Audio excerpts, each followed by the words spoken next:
Hey internets, it's Jake from Mini Terrain Domain, and this is Scribes and Scrolls. This is Book 7, Under a Red Moon, Chapter 81. Let that sink in for a moment. We got to do something for our 100th episode, whenever Chapter, well, it's tricky too because it's 81 sequential, but there's been like 7 one-offs that we've done too. Very true. So I'll have to keep that in mind as well. But yeah, this is chapter 81. The Devil is in the Details. And in just a couple minutes, we will get to a recap, bring you up to speed, and we will delve into this game. First up, I want to just let everybody know, or remind you, or whatever the case may be, if you look up right over here in the corner, over where Marda Grasshand would be, you will see that there are some domain tomes. Domain tomes are what we call the domain dice for this particular game. They are a way that you, the audience, can have an impact on the game simply by tipping, cheering, 500 bits, tipping $5, subscribing, resubscribing, gifting subs, all those things earn domain tomes that the players can then turn into rerolls and a bunch of other stuff.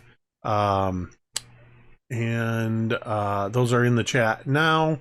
And I've got a couple I've got to add because we've got some contributions to the treasury. So let's see, we were at 30, so let's do that. Nope, let me give you one of those back. There we go. So those are your domain tomes for this venture. At any time, you can type !schedule to see what other games we've got coming up. I'm not going to tell you what games are coming up because every time I do, the schedule changes. There's some regularly scheduled games, but we're trying to get in a couple of off-book scheduling for a couple episodes of our Mythos Investigators Call of Cthulhu Lawlerville scenario.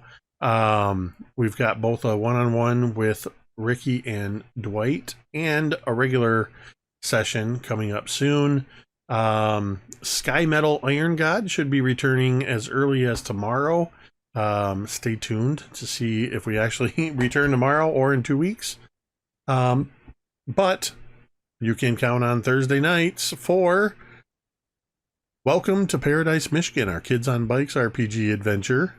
Cari is also a part of that one, along with a few other friends, all playing kids in the 1980s in a town where very weird things are happening. Ironically, as Cari pointed out at the end of that session last Thursday, those kids ended with several of them descending down a dark stairway into the unknown, much like you all ended last week, descending down a dark stairway into the unknown. Not planned, but a nice little I was gonna say, what was the word I'm looking for?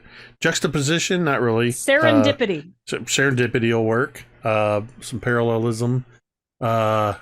Kids in the shiz, Doghammer13 says. No doubt. So, the last thing I want to mention before we get into the recap and into our game is a reminder that you matter. Your presence on this earth makes a difference, whether you believe it or not. It is true. We recognize that anybody can be struggling at any time for any reason. First, know that it is okay to not be okay. It is perfectly normal to have these struggles, but know that you do not have to struggle alone. At any time, you can come into our chat and type !help, and a couple of URLs will pop up. Those will also be appearing along the bottom of the screen as well for those watching on VOD. But those are findahelpline.com. Or you can check out the growing list of resources at takethis.org. We encourage you to visit those websites, check them out, bookmark them, save them for yourself, save them for a friend, and remember, You matter. With that, Cari, what time is it? It's time to find some paths, bitches. Let's go. When last we left off, you all had, under the advisement and overwatch of a group of rangers, 3 rangers from the Order of the Black Arrow, you went down to the Skull River Crossing, the 10,000-year-old Thessalonian ruin, to negotiate, or if necessary, eliminate the trolls that have taken up a residence there. When you approached, you met up with an Etten, a 2-headed giant of sorts, named what was their name? Gorger and Chaw, I believe. That you were able to convince that you needed to be taken to see the king. And let's give credit where credit was due. That was all Flip. And when you went to meet with the king, who brought along his 6 trolls as well, King Grazul, Flip became, or rather showed his masterful negotiation skills and convinced the trolls to let the party go down, check out what's going on, and give them no bother. It was so well executed, this negotiation, that basically King Grazul said, as long as you don't interfere with their building of their bridge across the damaged section of the dam, you can do whatever you want. They have no desire to go down below, as they mentioned something about evil lurking below. So we ended with you being led to the entrance to the lower depths of Skull River Crossing, as you opened up the doors and you saw the stairs leading down into darkness.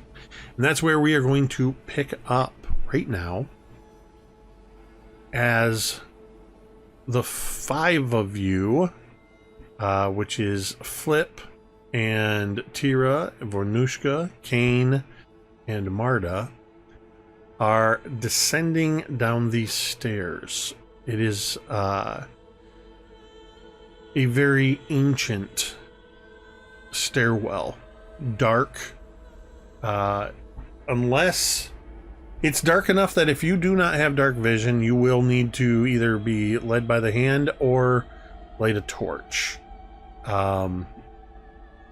And I think Kane would absolutely light a torch unless somebody has a magical means of producing light. I would need someone to light a torch, so... And my other hand is occupied, I assume, with Flip. Unless, or Flip, are you being carried or not this time? I would allow you to carry me in your backpack. Okay, awesome. Thank you for the privilege. I think there's a precedence for this. Marda actually would cast Dancing Lights. Awesome. Which will basically allow these 4 sort of almost violet, light, pale violet blue lights, orbs of light that just rise up from her hands, and they take up position over Kane, Teera, and Flip, Marda. Does it look almost exactly like M's absent window? Pretty much. Cool. As this eerie violet blue light casts shadows on the stones, you begin your descent. About every 15 feet, the stairs reach a landing and turn and switch back to go down another set. You continue down several flights of stairs. 10 flights of stairs, in fact. Knowing that you are traveling approximately 100 feet down into the bowels of this 10,000-year-old structure. The further down you get, You can feel the dampness in the air, the closeness of it. You become very aware of the fact that you are well down into the depths of a solid stone construction with literal billions of gallons of water pressing less than 50 feet on the other side of the stairs from the store of all deep against the backside of this dam. But eventually you reach the last of the stairs and you find yourself at a set of ancient doors carved with the stone skulls that have been the continual motif of this structure. The stone doors that stand directly before you. What would you like to do? Are Gorger and Shaw still with us or no? Mm-mm. They stayed They behind? absolutely were not going to come down these stairs. Okay. Well, any of you magical folk have anything to prepare or anything before I blow this bitch open?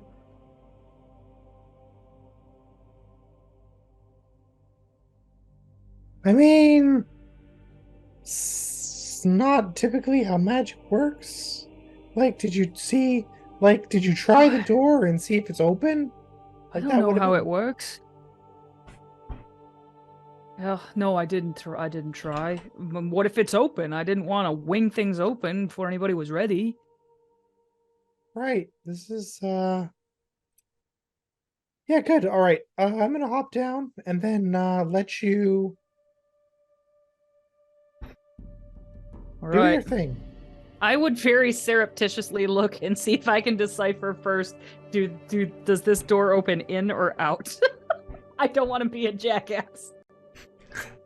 It definitely looks like it opens away from you. Okay. There's not enough room really down here to open these doors towards you. Okay. You're basically at the bottom at the landing of a basically like a 5 foot by 10 foot wide, 5 foot deep from the door to the steps to 10 foot wide. So the doors you can see open inward. Got it. So yeah, Teera would go up and just push as hard as she can on these doors. Vornush'ka Kane. will come and help her push as well. Thank you. All right. Kane starts to take a step forward, but then Vornush'ka pushes forward, and the two of you, Fuck off. the two of you push the doors open. They're very heavy stone doors, but they do swing inward, so that you can see the you can see into the chamber. It opens quite widely opens into a wide chamber that is about 30 feet across, and you can see that it's 50 feet to the other side. The middle of this chamber is filled with a large, almost probably at one time ornamental looking pool of water. There are a narrow passage on either side of it of 5 feet. You're 10 feet from the edge of it, and then it sort of narrows before it gets to the far end. But this pool of water is algae covered. You can smell that moldy, just dank, swampy sort of smell that is not at all unlike how some of the trolls smelled themselves. But this is very grimy, disgusting water. You can also see, as you push through the doors, immediately to your right and left, there's a door.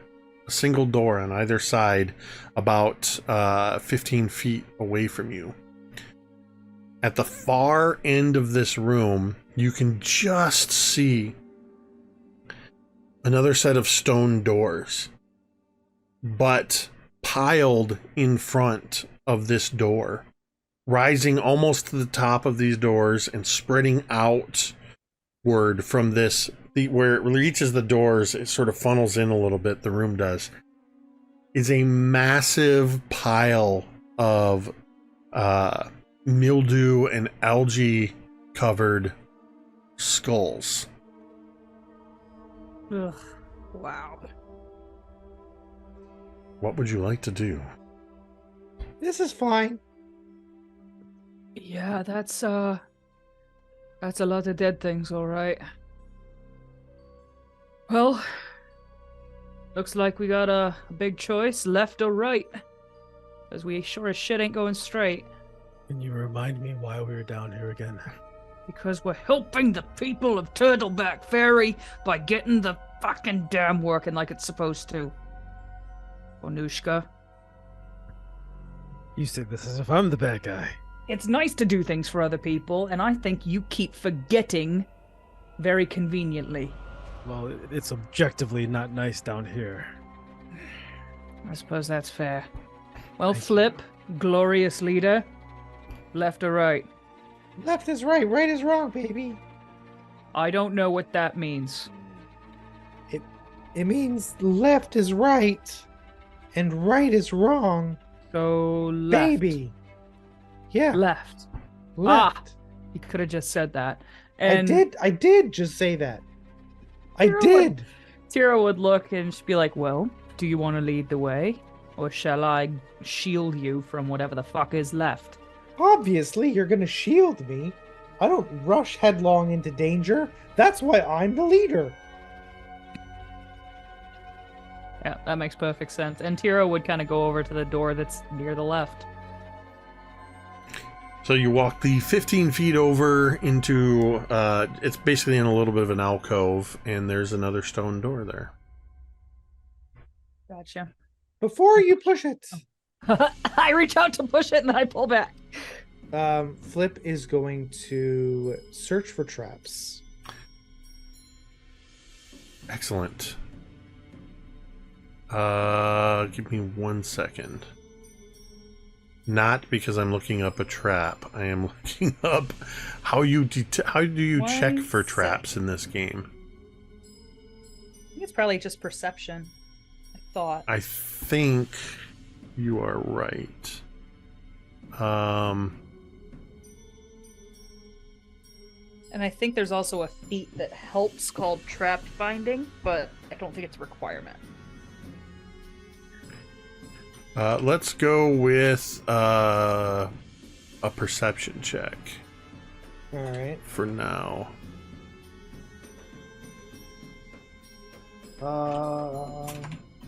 27. Pathfinder 12. There you go. Yeah. Hell yeah. Now you get it.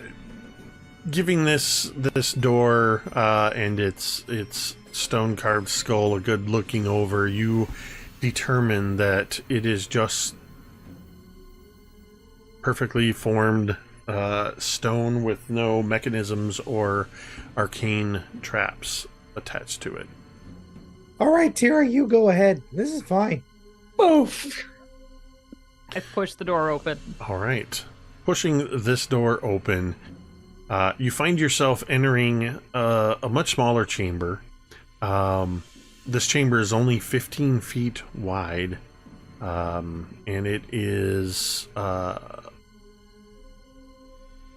about 40 feet from where you're standing down to the southernmost section.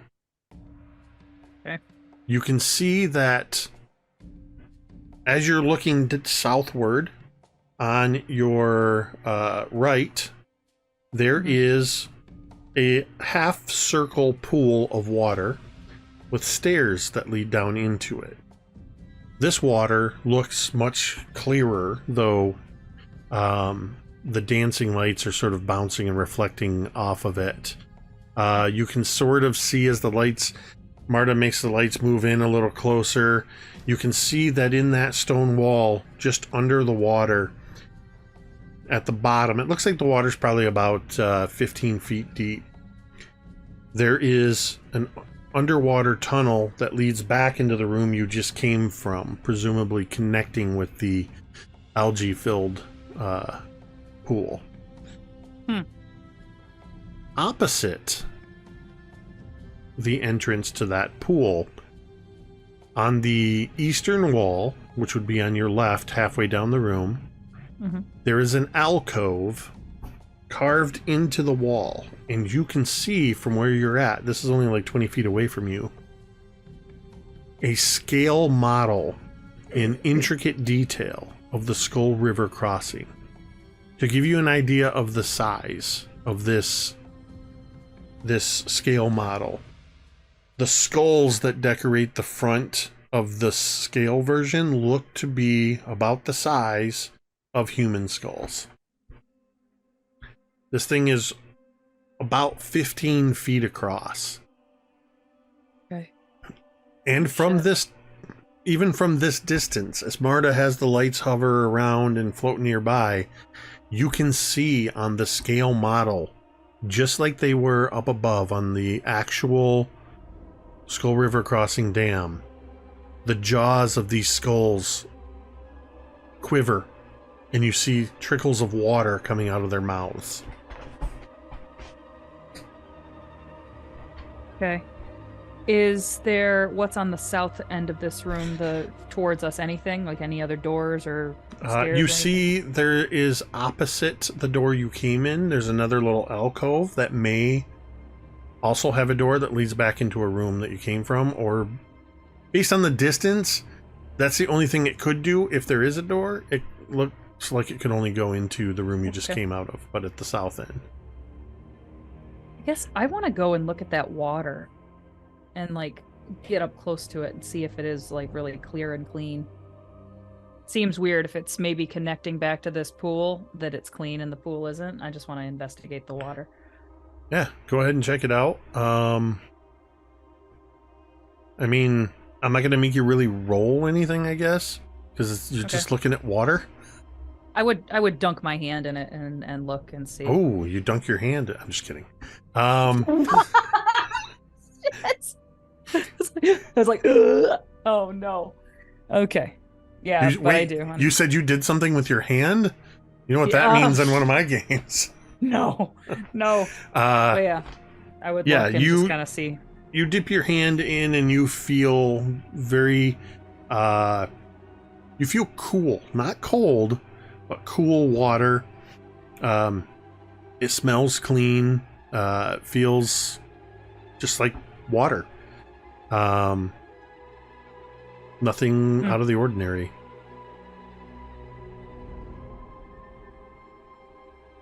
I look around at the guy that I'd be like, well, Flip, this room is very interesting. Left was apparently a very good choice. I mean, you haven't doubted me to this point. I'm not doubting you now. I'm congratulating you on a good choice. I mean, that's like saying, hey, breathing's good. And Teera would kind of go over to this little model and be like, well, I think they forgot the "you are here" arrow. That would be very helpful. As she looks at the tiny little thing. As you stand in front of this miniature version of... Hold on a second. Where did it go? Well, it's 15 feet across, right? The model. It's 15 feet wide, yes. How long is it? Well, that's what I mean. It's 15 feet long as you're looking at it. It's 15 feet long. It's like up against the wall. It's embedded into this alcove. And...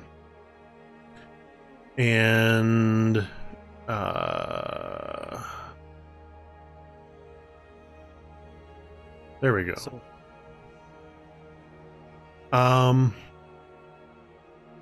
as you are taking a look at this model, you can see that up close here, the jaws absolutely do move. And as they are sort of moving downward and that trickle of water comes out, you can see that there are, behind them, there are some kind of tubes or pipes almost that connect to these jaws, and they seem to disappear into the wall. Flip and Marda, you can attempt a recall knowledge.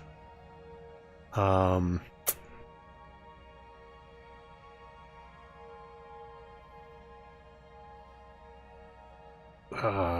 trying to think of what that would be. I would say history. There's no history on here, is there? It's lore. Lore? It's lore. Yeah. You can do a history lore, or if you have something you think might work, you can pitch that. Well, I have bardic lore, so I know that would work. I don't want to sue these tubes, so lore legal probably wouldn't be any good. We are technically under the world, so lore underworld would obviously apply. That's pushing it. All right. Good thought. Now you need to use What is your lore legal actually? I take that advice back. to get This out would of this one. sorry. This would actually be a type of Arcana check. Oh, well, luckily I have bardic lore, so I will recall knowledge with a 27. Nice. Looking at this model and seeing the way in which the jaws seem to react, and you notice now as the jaws sort of quiver, you can feel through your feet and in the walls the entire structure of the dam, especially below your feet. You feel like some mechanism is struggling to maintain itself as the actual jaws of the dam are struggling to stay closed. You just feel that deep thrumming, and with that 27, you get the strong feeling that this scale model is a form of transmutation magic. The model itself may have once been part of the control mechanism for controlling the floodgates. And with a 27, you are able to discern that the way the model represents and the way just the way it's presented, you can tell because of the way that it is, that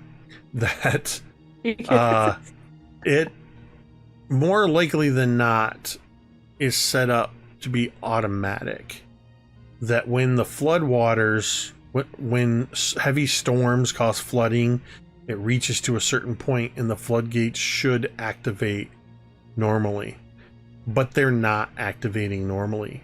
The threat isn't that the Skull River crossings floodgates open, it's that they don't open. If the pressure continues to build up, the dam itself will burst, and the entirety of those billions of gallons from the Storval Deep will flood into the valley, and Turtleback Ferry would be lost within minutes. Do I have a sense of what might cause the floodgates to open?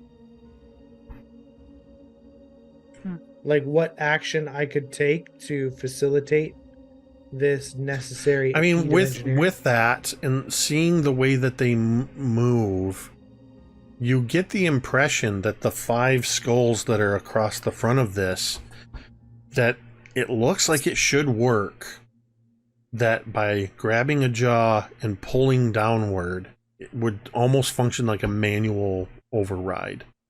Okay. Well, then Flip will do that. He will open a jaw with his hand. When Teera sees him reaching out, she's like, "What are you doing? You're gonna break it." No, this is working as intended.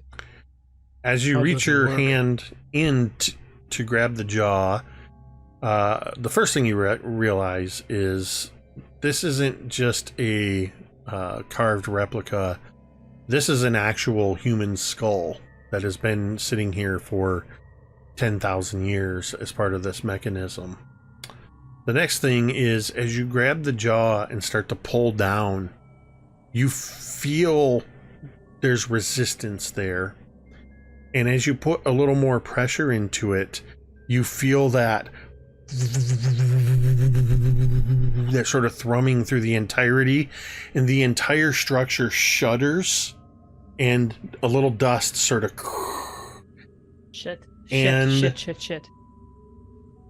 You all hear faintly from somewhere to the south, you hear an otherworldly scream that sounds as if it is half anguish, half pain, and then cuts out.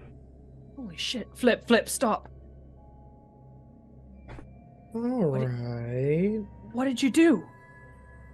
Well, I tell you what, Teera, it's a really complex set of strategic equations that was going on in my head, and I don't know that you're going to be able to pick it up.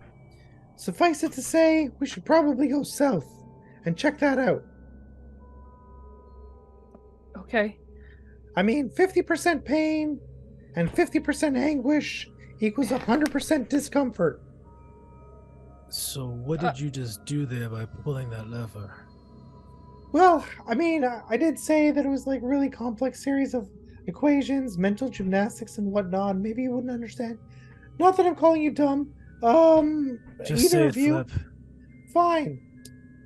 This is a model that is being used as a transitive property for the dam, whereby the model is used to control the dam. However, it seems that there is some sort of issue or whatnot communicating with itself, and so it's not working as intended, which is why we should probably go and see about the screaming and whatnot. Slowly turn my head to Vornush'ka. Very slowly. I get it. It's a remote control for the dam. I mean, I wouldn't call it a remote control because it's literally inside the dam. So I would just maybe call it a control panel of some kind, Okay. a So, keyboard. When you pulled the jaw down on that skull, we heard the scream. That's right, yeah. But what happened up there? What happened up where? Up to the dam. I did don't you know. do? I don't have X-ray vision. I can't see through the stone. So, are you just pulling random skull jaws without knowing what they do? Are you just guessing? Did you just flood the town that we're trying to save? Do you even know? So this is how I would answer that question. I would say it's not likely, but sometimes you gotta break a little eggs to make an omelet, you know? I swear to God, Teera Flip, would we're be wasting kinda our want- time down here. Teera would we be flood the wandering to city the south side of anyway. the room. That we didn't even try to.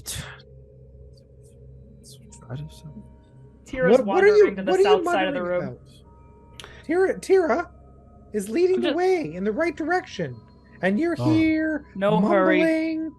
You It's are just what my brother would say is deflecting away from your decision. deflecting. No, I literally told you what I did. I just didn't think you'd understand it. All of the percentages and probabilities and hithers and therefores and where art thous. Now you're I just- obfuscating. That's a You're big saying word. more words than are necessary to explain what happened to the dam. Well, because I worry that the words that I would have to use in a short sentence would be very long, and you may not understand them. So I'm trying to use more shorter words so that they could penetrate your ear holes and go into your brain and dance around in a pattern that you recognize. I thought I'm being heroic by doing that. It's more work for me. Lip, your brain is a funhouse mirror. What do you think we should do? We're down here. Aren't we supposed to be talking to someone about something to stop the people from drowning and the trolls from eating them? And okay, so the sun does not penetrate the dam. But if it did, I would say probably 5 minutes have passed since we've been having this conversation where I've been trying to explain myself and you were asking for details. Before I did that, I started by saying we should go south and see what happened to the scream. And then I said, let's go. And then you said, what did you do? We would have been there already. We would have had the answers you were seeking if we just done what I suggested in the first place. And I didn't have to explain myself. In the lull, you hear Kane says to Teera as you're heading over there to the south side. Kane is over there and he just says, "There's a door here, like the one we came through up there. Looks like it goes back into the other room." Yeah, all right. Well, I mean, I think, yeah, we should continue on and not let Flip pull any more levers. Kane kind of rolls his eyes at Flip and Vornush'ka, and he touches the door kind of like you would touch a hot surface, making sure it's not hot. And then he grabs the door and pushes on it, and it swings inward back into the room you came from. You can see into that room that you're at the south side of the room you just came from. Okay. Which puts you can actually see now from this position, as you go through the door, you can see where that massive pile of skulls is just sort of, it looks like somebody was just piling out skulls, and the mildew and moisture in the air just caused them to mold, and they've just been building up and sort of spilled away from the door. As you come into this room, you can see that there is some sort of script carved into the mantle above where this barely visible door is behind these skulls. What does it say? It is not in any language that you recognize.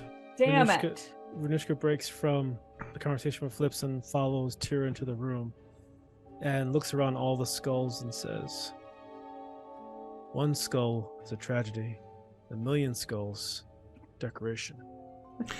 I mean, as you say that, Vornush'ka, you realize in the light of these dancing lights, the surfaces of all of the walls, the ceiling, everywhere is decorated in a skull motif.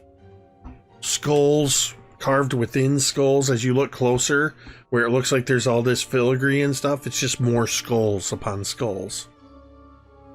What is the Pathfinder version of that emo store? Used to be at all the malls. Spencer's. There you go. What does it smell like in there? Just mildewy? Or no, Hot Topic. Sorry. Hot Topic. There it is. It's Spencer's was one too, I thought, though. yeah, Spencer's Hot Topic. It's definitely very very swampy in this particular area. Flip, you could probably use some sort of academic or language recall knowledge. I would say I would allow bardic lore as well on this one. Okay. And I am going to roll recall knowledge lore academia for Marda. Let me grab 25. 25 for Marda. A 7. That makes it a 15 for Marda.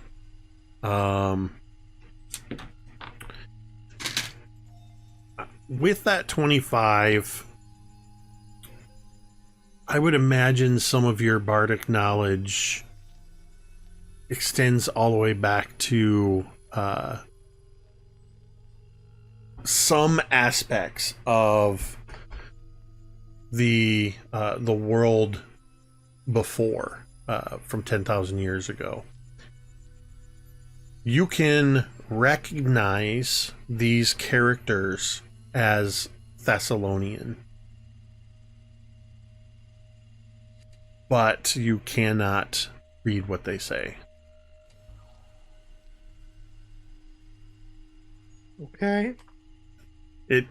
The arrangement is clearly identifying something, whether it's a warning, a location, exit sign, you don't know.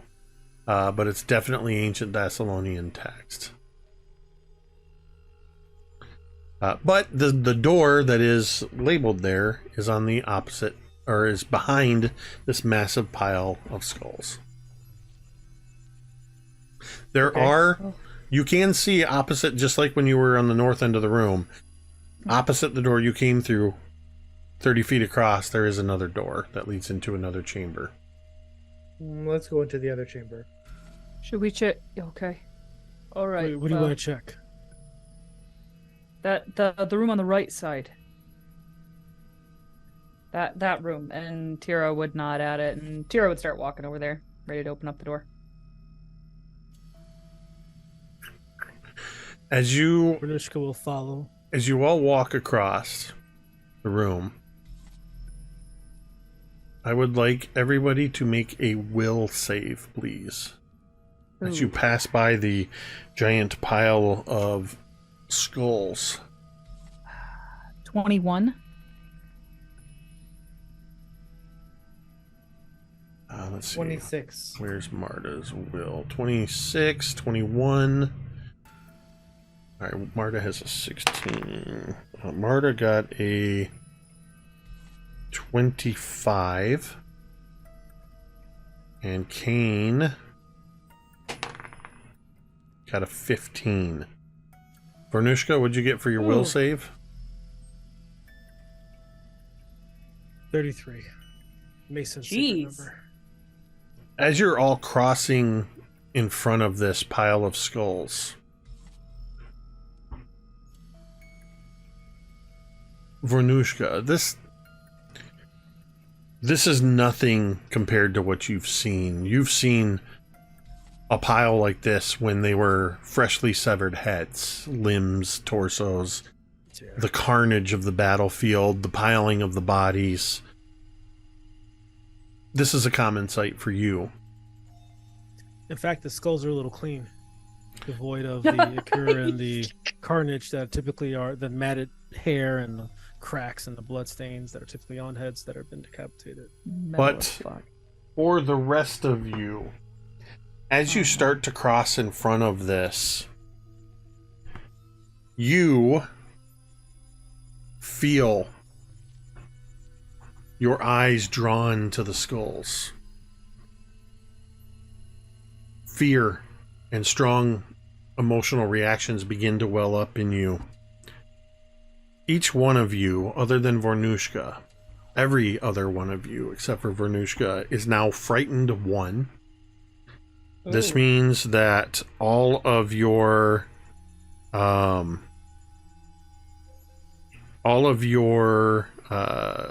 checks, DCs, everything you roll is -1 penalty. And as you pass by this pile of skulls, Teera, at about eye level in this pile, you see a skull. No shit. but Sorry. the green moss and mildew across it looks almost like skin hanging across the skull. It is a face you recognize. Whose face do you see in this pile of skulls?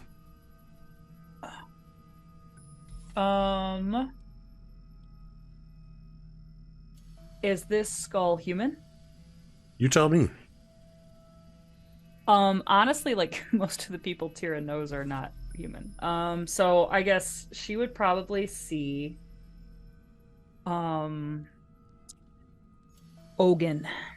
the battle master from when she was a kid with the orcs, the orc tribe.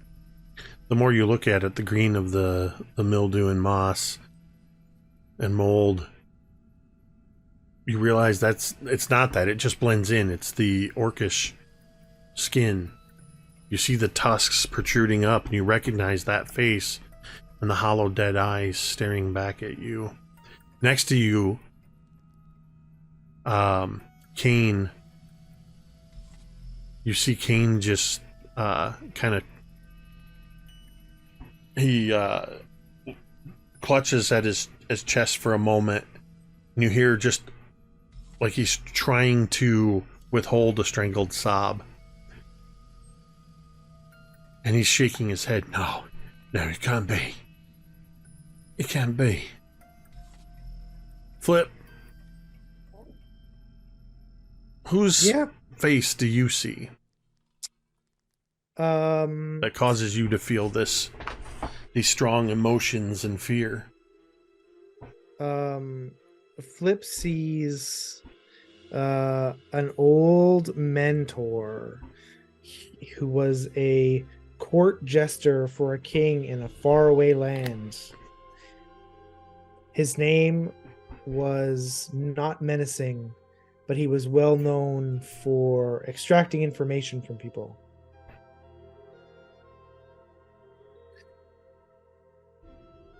Marda doesn't make a sound, but the dancing lights falter for a moment.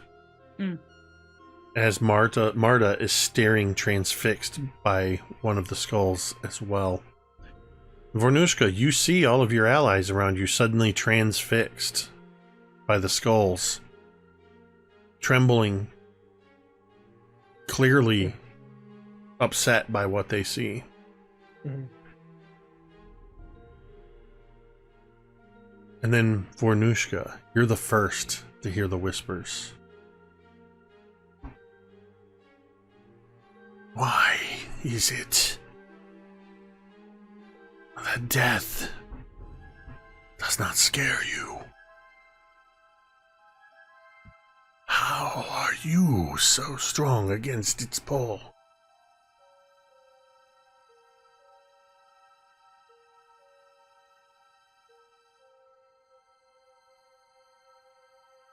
Vornush'ka looks around, and the sound is omnidirectional.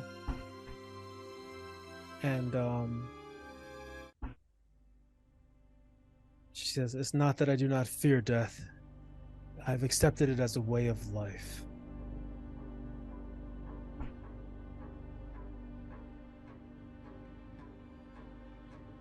Where are you? I am everywhere, watching and waiting. Vornush'ka grabs her blood axe, and she kind of like smirks and says, "I bet you're jealous. I can't have more than one whispering voice omnipresent lurking about." As you grab the axe and sort of clutching at it, you place all your faith in the powers of Pharasma. The name Pharasma comes out of its mouth as if it's a bitter tasting on its tongue. Mm-hmm. You. And you. And you see the attention turn to Marda. Pharasma. What would you be without her guidance and her power? Nothing. You all hear this echoing around you.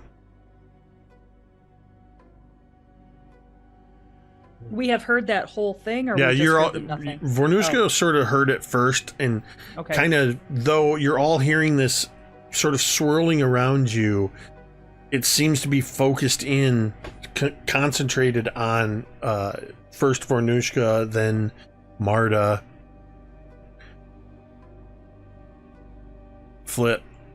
You feel almost as if somebody is standing right next to you, whispering in your ear. And what do you think of Pharasma's powers and her blessings? Are you impressed?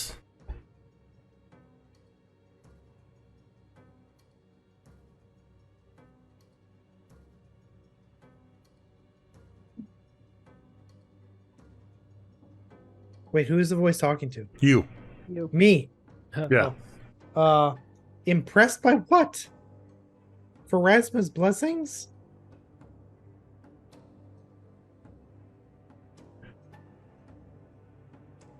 Listen, disembodied voice.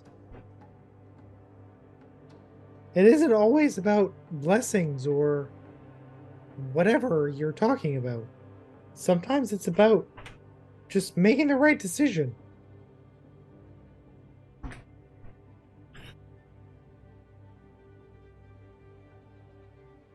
And who makes the final decision when you die?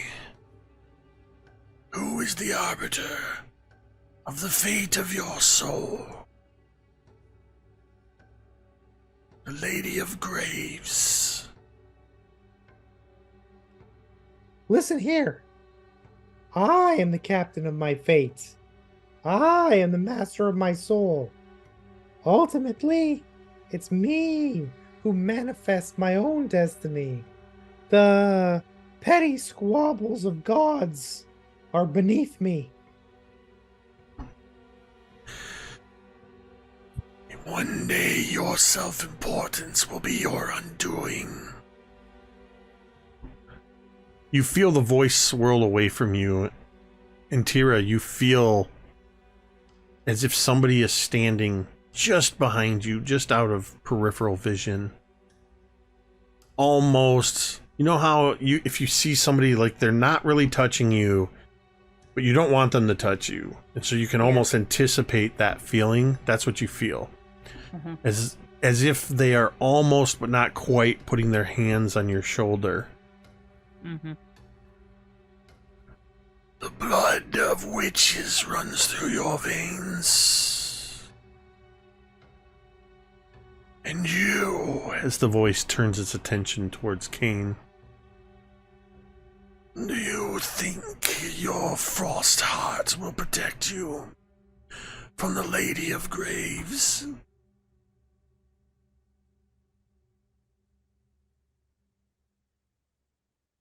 I'm with Flip. My fate is mine. I decide when I go see the Lady of Graves, no one else.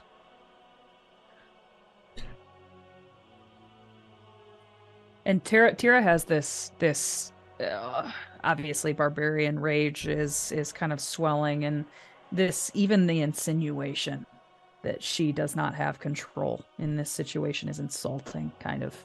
And she just says, "It's mine to decide." That's where you're wrong. When you die, she judges your worth, the weight of your life. And she alone determines where your soul ends. Until now, You all see the skulls beginning to tremble and rumble as you feel the entirety of the dam starting to rumble. Skulls near the top start to tumble down, but they don't fall all the way to your feet. You see as some of them fall and sort of not down, but they move off to a side as 2 or 3 more skulls sort of and skulls start clumping together in different sections. You see that the pile is not so much collapsing as you see that it is reconfiguring. And as some of the skulls gather together, you see them press upward. And over a period of just seconds, you see as the pile of skulls that was up near the top by the door is now just a narrow tower of skulls that suddenly curls over like a scorpion tail. On the sides, you see as skulls have reconfigured into almost like scorpion claws. This headless scorpion, the front across it, is made up of these skulls of these individuals that you recognized. And the whispered voice says, "My guardian of the dead will place your souls at my feet, and I will decide your fate." And I need you all to roll for initiative. Oh no! Oh no! This is bad. This is bad. This is bad. Dirty 20. All right, let's see. Ooh, I got a power 4, which is a Pathfinder 0. Well, Damn. you do add your perception to that. Your perception bonus is your initiative. Oh. Then I have a 16. All right, hold on. Flip. Teera.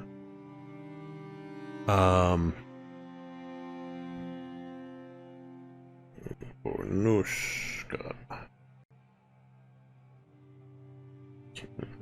Marda. All right, Flip is not there. Oh, 12. Flip has a 12. Teera, you got a 20? Yep. Vornush'ka, you got a what? 16. 16. And we are going to see that Marda has a 28. Shit. I'm going to put Marda basically in a permanent hold, providing protection for you guys. With that, because of that 28, I'm just going to say that she will basically be able to react to somebody getting severely injured. And then Kane has a 24.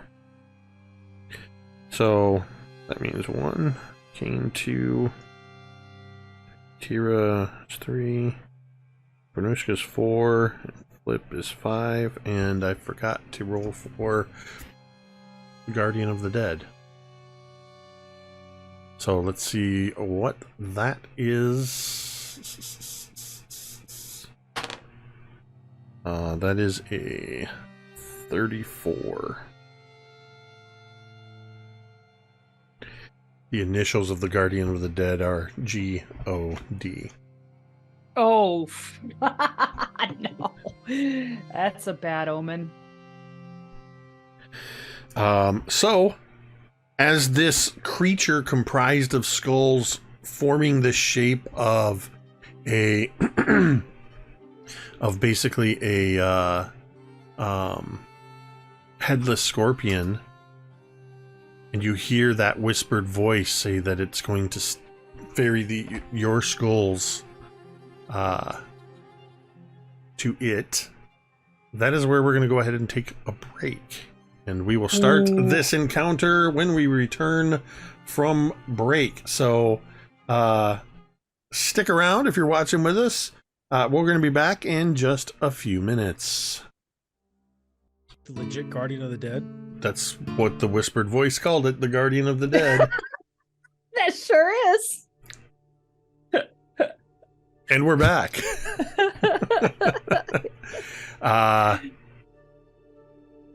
We rolled our initiative, and I ordered everything, and the Guardian of the Dead is going to make an attack. And since you're all basically in front of it, and there are 5 of you, I'm going to roll. Flip is 1, Teera's 2, Marda's 3, Kane is 4, Vornush'ka's 5, and I re-roll a 6. And 6. And I re-roll a 6. Flip. Curling up above this creature is this amalgam of skulls that have formed into the tail, and you can see at the end of it is the jaws open, and a sting emerges from the open jaws, dripping with venom, and suddenly this tail lashes down at you, Flip, for a 38 to hit. Okay. What is your armor class? 22. 22. So a 38 would be a critical hit. I'm not gonna mess with that right now because I'm not positive on that. Like, if you don't roll a 20, you can still crit. Confuses me. It's gotta like beat out the next lowest by, I think I thought it was 20. It's 10. 10 is the difference. Correct.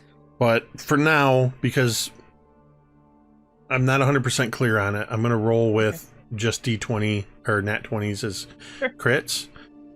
So you are going to take, as this thing comes down and slams into you, Flip, you take 20 piercing damage, and I need you to make a fortitude saving throw. Sure.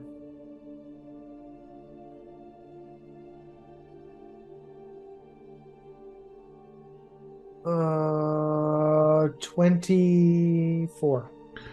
24.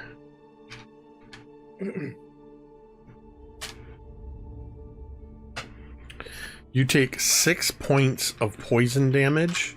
Okay. And you are clumsy 1. Okay. Which is as you take a status penalty of -1 to dexterity based checks and DCs, including armor class, reflex saves, ranged attacks, and anything using acrobatic, stealth, or thievery. Sure. That is for the first round. That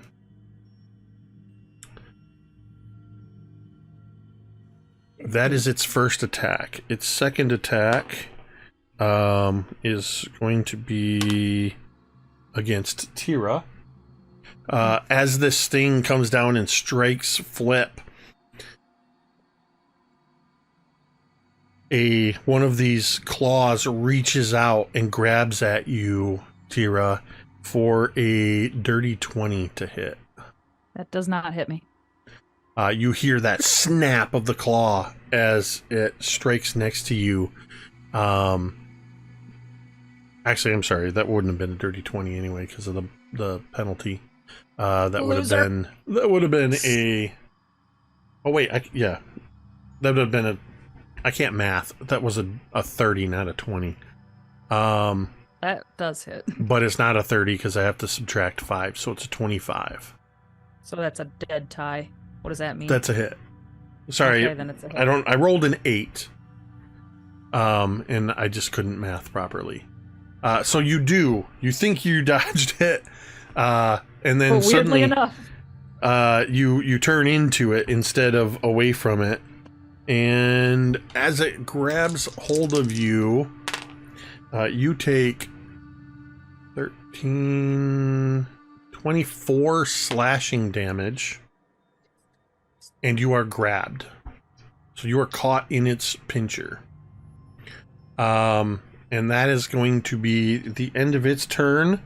I have Marda on standby to react to anybody getting seriously injured, which means Kane is actually up next, and he is going to reflexively pull out his sword and make an attack.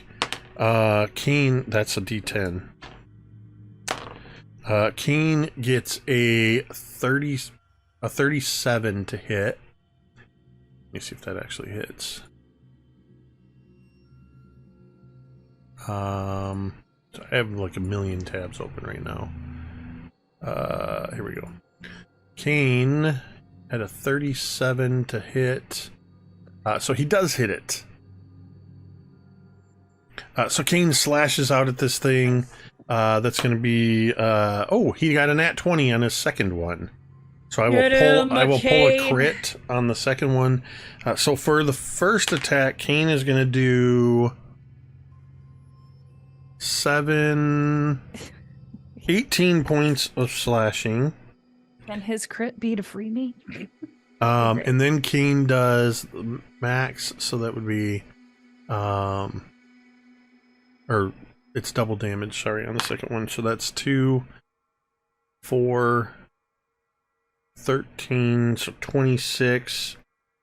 So Kane's done 34 points of damage on his 2 attacks.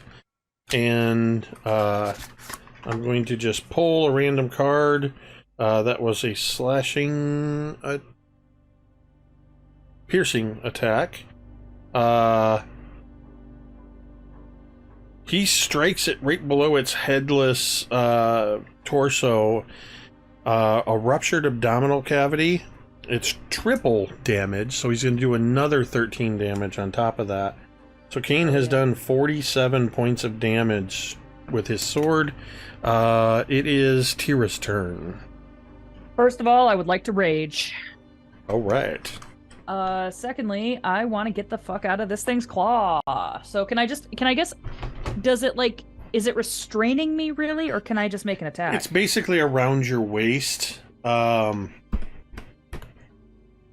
are immobilized, you're flat-footed, so you can attempt you have to attempt a DC 5 flat check to do anything. Okay, so I will attempt that, please. So yeah, just roll a d20 if you get 5. I got a 17. Okay, so that allows you to make your attack. You're flat-footed, which I think just lowers your AC by 2, if I'm not mistaken. Correct. So that actually, my AC is... Yes. Okay. I'm gonna attack with my great sword, my frost brand great sword. That's a 37 to hit. That's a hit. Fuck yes. And yeah, that's a hit. Right. Here I go. Whoops. That is 19.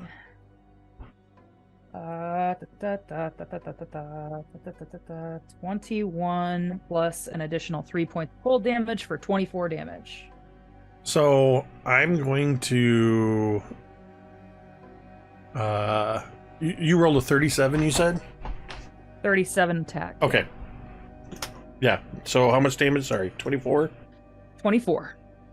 3 of it was cold damage, so if it's immune to cold or anything, just be aware. It does not appear to be immune to cold as you strike it. And you see a little bit of freezing action on some of the skulls and the sort of mildewy, mossy ichor between and fusing these skulls together. Don't forget, it's irrelevant, I guess. Can you add 2 to that real quick? I forgot I was raging. I apologize. As loudly as you declared you were raging? Yes. I was all ready and I forgot that actually gives me shit. So anyway, it's not just the flavor. All right. So that was one attack. I think that is it for me because I raged. That's one action. I escaped, which is another. I attacked, which is my third. Wait, I'm done. You didn't escape. Well, my flat roll of 5, isn't that an action? That's just the flat roll of 5 is just to see if you can make an action. Oh, damn. Well, then I would be glad you to actually, attack if you again. want, you can either attack again or you can use an action to attempt the to not be grabbed. I guess I'm just gonna attack it again. Okay. Here I go. That's a 26 to hit. This time your sword bounces off a thicker skull, doing no damage. Damn. Okay. Now I'm done. Vornush'ka, it is your turn. All right.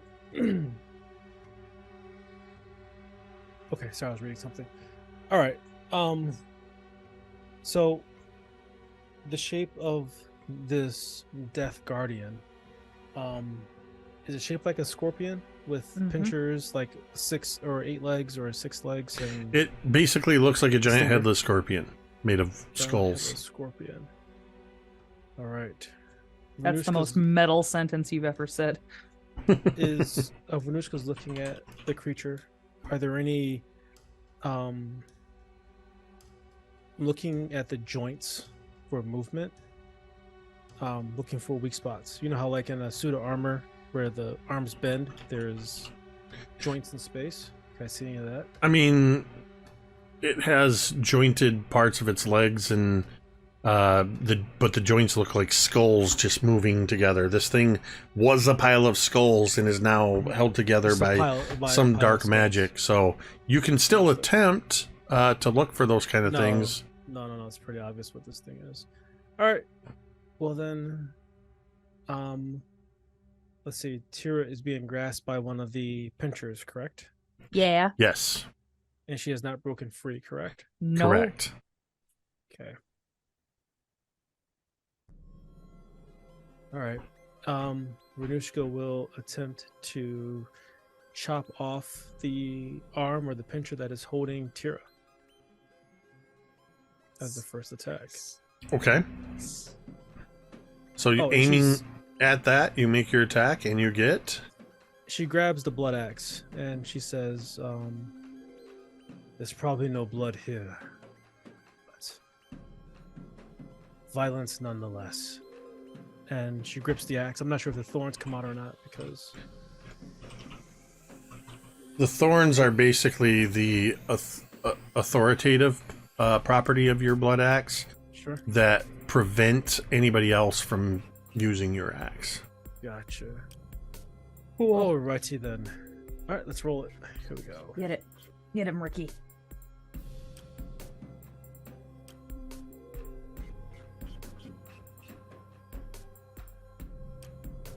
What'd you roll?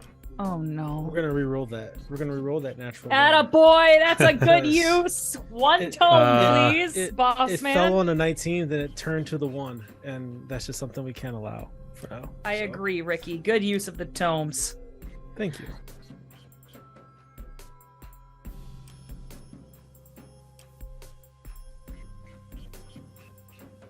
And your new attack is? Here we go. Let's see what we got.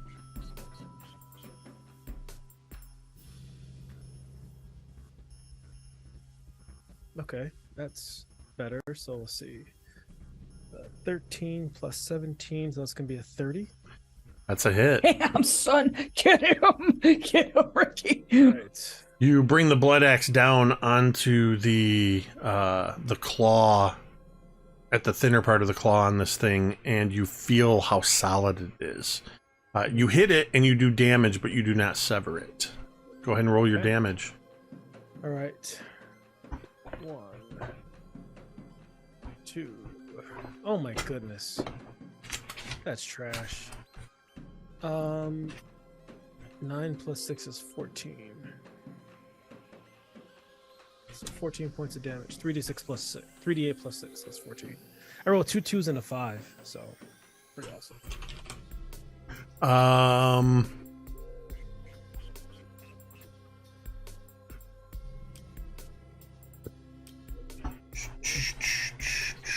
I'm just checking something real quick.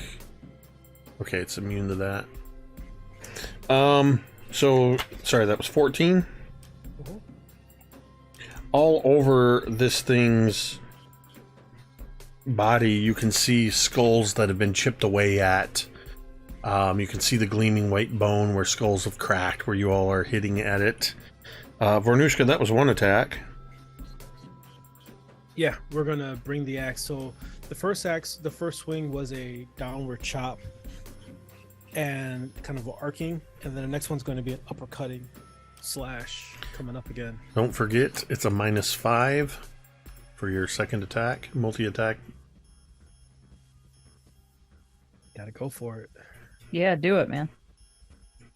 What else are you gonna do? Yes, it's only a 19. 19 total? Yeah, I got a 7. Sparks fly as you go to make this arc, this uppercut, and you drag the axe across the ancient stone floor, taking all the momentum out of your swing, and striking at the bottom of this claw right next to where Teera is captured by it. That was 2 actions. You can attempt a move action, or you can attempt a third strike for -10. Third strike. What are we doing here? Let's go. Do it. You never know when you're gonna get a 20. Yeah, right?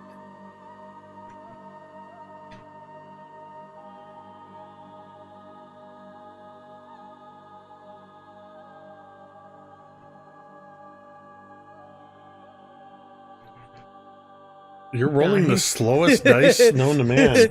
Christ. No, that was a 9. It's 9. 9.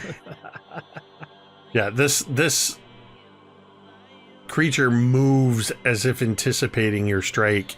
More sparks as the axe comes down right into the stone. As the sparks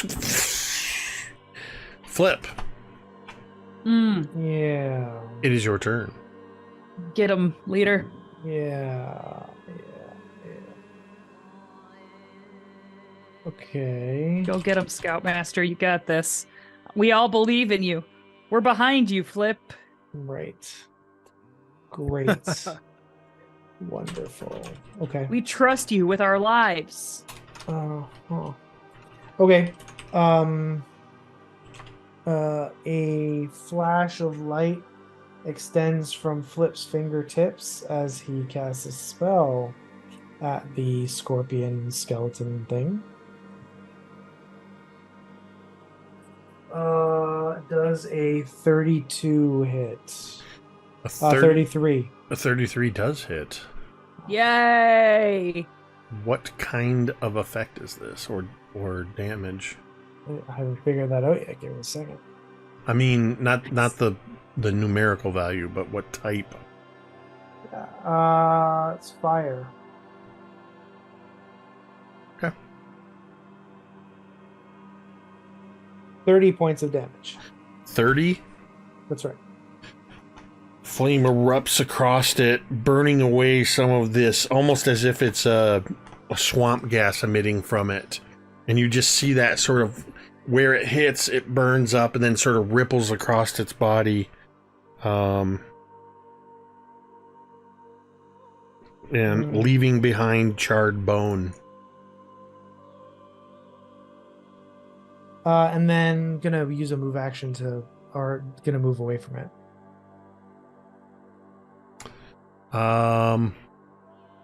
Let me just check.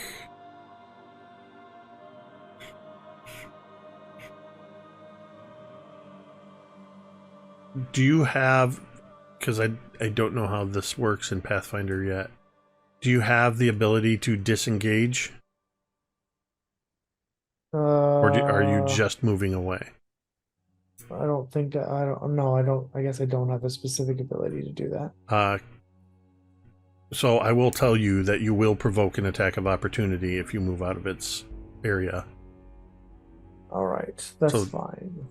Then instead I will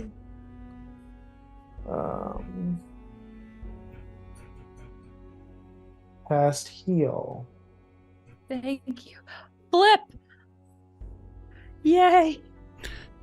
I knew Glorious Leader would. Oh. You see him working up a heal spell, and then he just goes.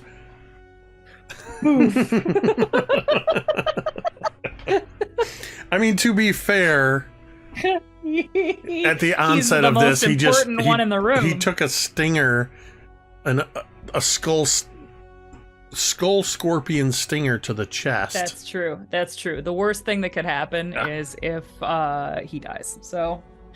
All right. Is that Yeah, that's it. Your turn. All right.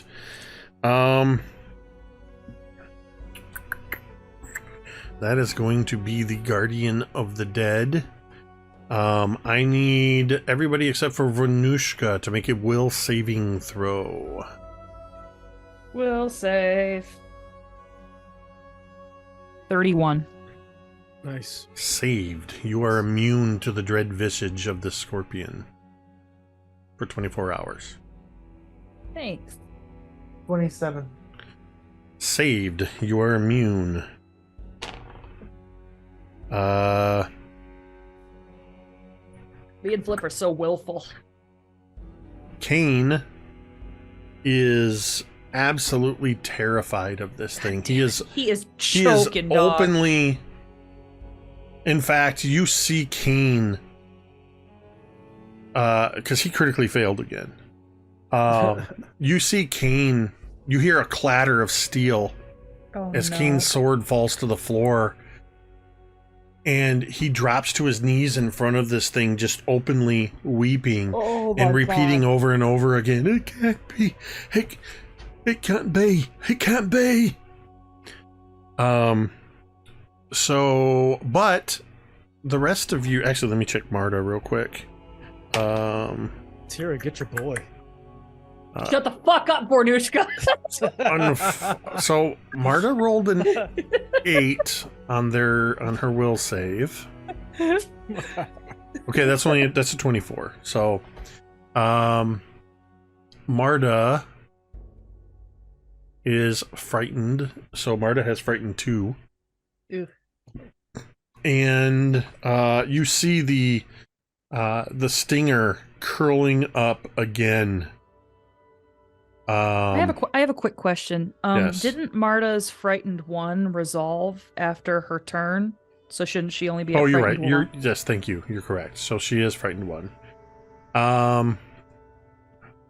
Kane is. You never know when that one will make a difference. Kane is currently frightened. Well, he's still frightened 4. I misspoke. He did not critically fail that last one. Good. But he is still very terrified of this thing. So, where was I? Oh yeah, the stinger is going to strike down at Teera. So as you are lifted up in its claw, you see the stinger come down and attempt to strike you. You are flat-footed, so your AC is reduced by 2. So that is a total of 30 to hit. Yeah, that'll hit. That would hit me if I wasn't flat-footed and raging. Teera, you will take 14 piercing damage, and I need a fortitude saving throw. I thought you were gonna say 40. Jesus Christ, yeah. I almost said Constitution saving throw. Can I re-roll that, please, and use a tome? Yeah. That's what I'll have everybody know this is the first tome I've used in months. Mm-hmm. I'll also add to that we didn't play for a month, so... That we don't need to add that. That's a 27 fortitude save. You feel a burning sensation as poison starts to collect around the wound, but you see it sort of spray across as the stinger pulls out. The venom did not fully enter your bloodstream. You just barely saved. I get a also, Flip, I need another fortitude saving throw from you because you were poisoned. And this is its next turn, so So how does opportunity attack work? Because I have it on my character sheet. I can attack 29. foes. if a creature moves out of your reach, it provokes a free attack for you. A 29? Yeah. Nice You flip. shake off the effects of the poison. So you will not take any further damage or effects. You are no longer clumsy either. So that was its first attack. Its second attack is going to be 1, 2, 3, 4. It's going to grab Kane, or try to, with its free claw. And It's just playing Barbies with us, isn't it? Like it's just gonna have us one of us in each hand. as it That would be reaches gruesome to for watch people- Yeah. Yeah. Oh my god. as it reaches That's a for good idea. Write that Kane, down. That's a good- Shut up. No, Ricky.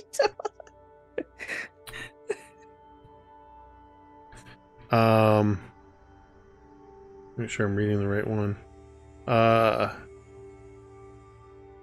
What kind of damage is that? That is slashing.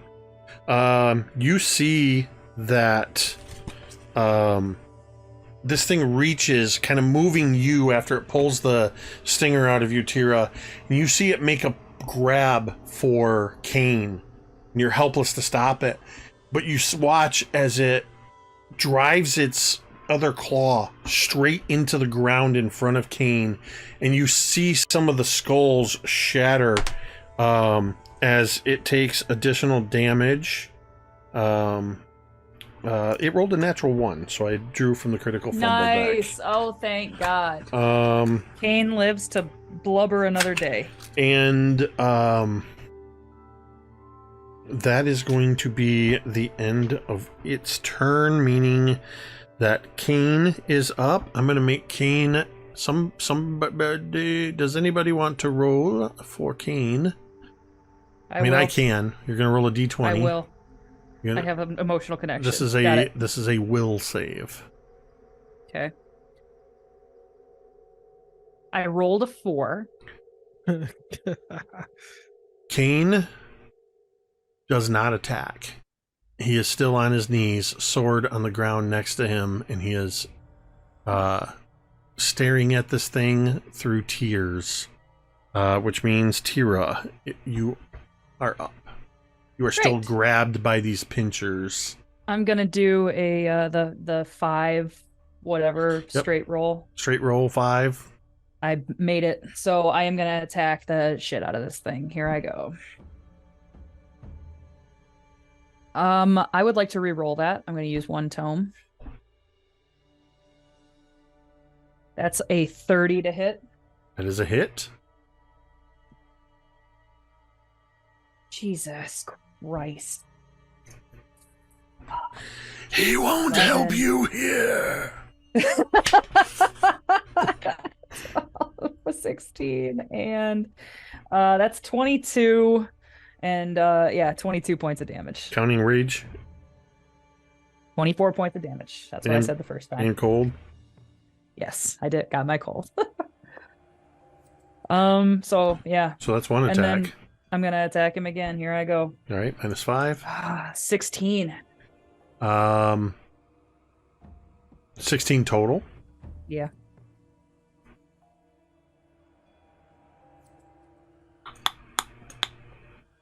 Okay. We're not. I said we weren't using that. That would technically be a critical fail. But we're not using that in this fight because I Super duper. wasn't fully on with those, and I That's declared okay. that. So, That's okay. but that is your second attack Gonna attack him one more time. at a -10 penalty. Yes. And another 16. I'm out.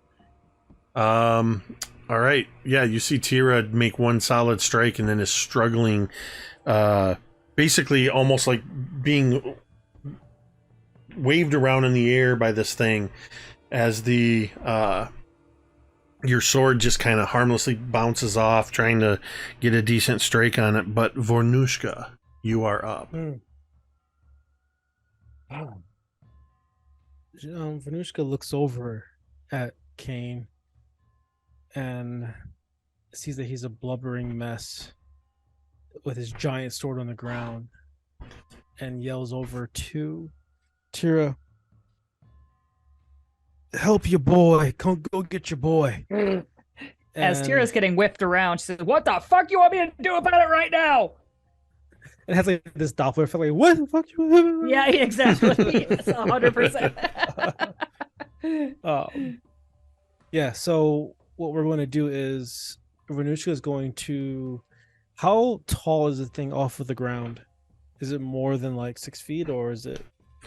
I mean, it's Like, how far is his belly off of the ground? if its belly is probably about 3-4 feet off the ground. Okay. All right. Vornush'ka is going to run over towards the inside of it and chop at its belly. Nice. All right. Go ahead and make your attack.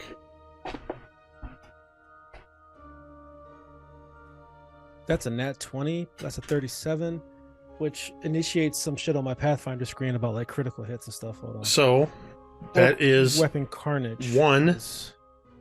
Yeah. One, that is an automatic double damage. Yeah. Damn. What did What it a tell stud. you? Some other effect? Yeah, orc weapon carnage. You are brutally efficient with the weapon of your orc ancestors. When you're critically hit using your great axe, you apply the weapon's critical specialization effect, which I do not know what that is. Bloodthirsty or wounding, maybe? I don't know. Let's see. Activate triggers. What is this feature called? It's called Orc Carnage. Orc Weapon Carnage. So let's just... Yeah, the special effect gets activated. I'm not sure what that is. Correctly using a filter guy. So that would be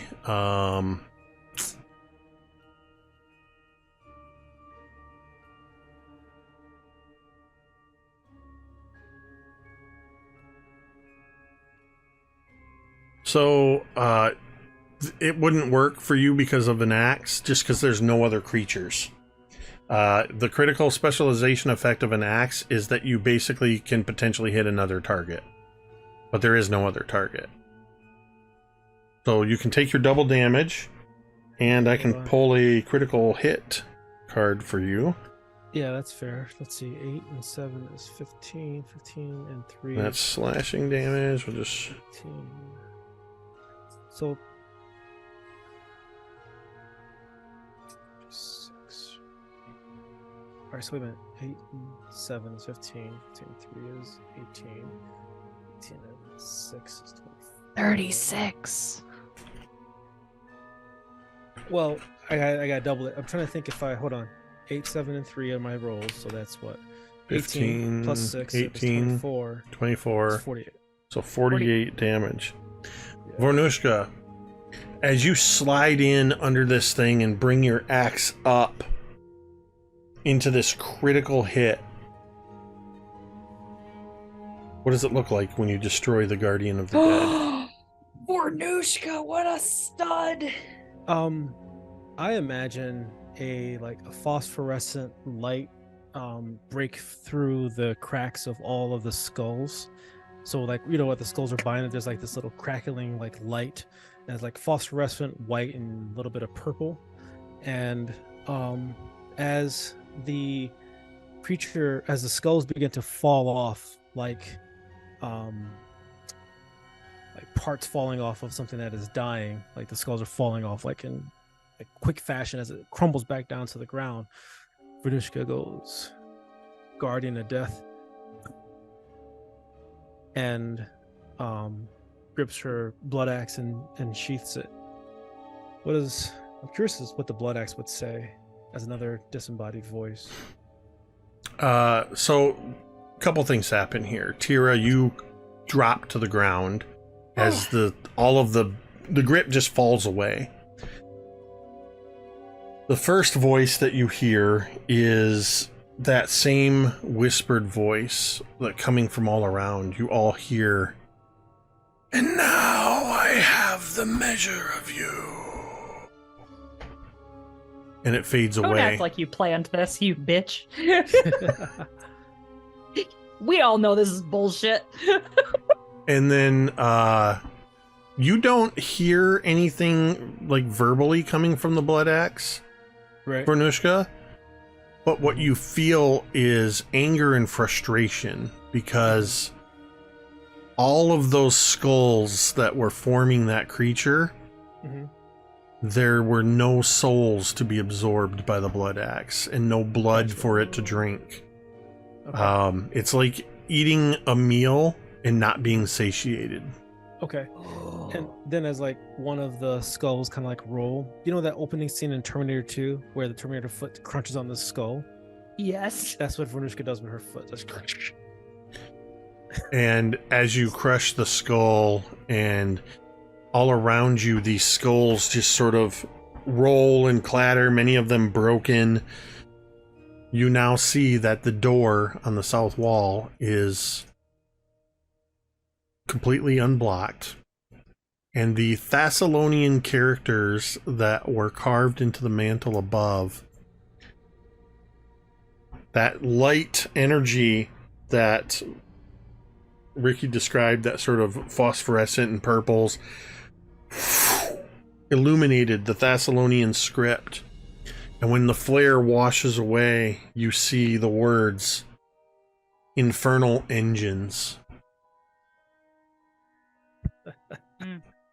Yikes. And How's Kane doing? Kane is, as you pick yourself up, Kane is sitting there on the floor. He has picked up one of the skulls and is barely holding it in his fingertips. Like this, just... And he's just tears streaming down his face. It's just not possible. I would go to him like immediately, and I would kind of very gently like put my hand on his hand and like push the skull away from him, and I would be like trying to reassure him and kind of like snap him out of this state. As you first push it away, he shoves at you and kind of pulls the skull towards him, almost like he's cradling it. I would like put my hand on his face. I'd be like, Kane, put it down. It's not real. It's not what you think it is. It's what? Kane, And look at now it. he's Look at looking again. at it like, what? No, this. It's not And what he you think throws it. He shoves it away, and it hits the ground and rolls away. And he's wiping his hands. It's. What is this trickery? And I just would kind of gesture around at the fucking place we're in and how weird it all is. And I just would kind of shrug and not He's say wiping anything. at his tears and snot from his nose. He picks up his sword. It seems so real. I thought it was her. Knowing what I saw, I don't ask who he saw. I don't want to dredge up those emotions, and I just kind of like I pat him on the chest, like her, reassuring me. who'd you see? You're such an asshole. Teera gives Vornush'ka a dirty look over her But- shoulder. I mean, if he's crying, he should talk about his feelings since everyone's about their feelings. He just looks over at you, no anger or malice in his voice. I saw my daughter's face.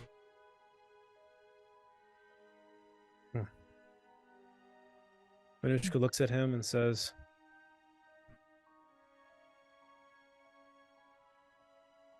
well,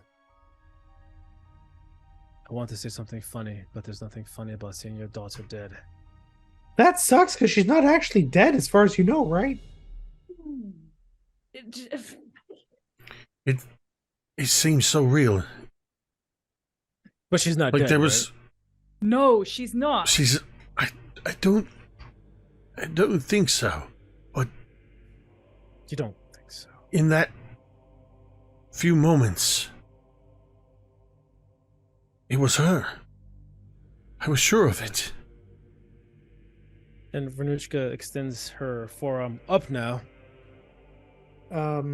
Flip is going to reach into his satchel. He's going to grab some stuff. He's going to chew it up. He's going to rub it on his hands. He's going to sort of slap Teera's arm with it. And all of a sudden, there's going to be a burst of healing emanation that affects everybody and any undead within 30 feet. And reanimate the death Yeah, guardian. the scorpion goes. One skull just kind of rolls upright and its mouth opens and you just hear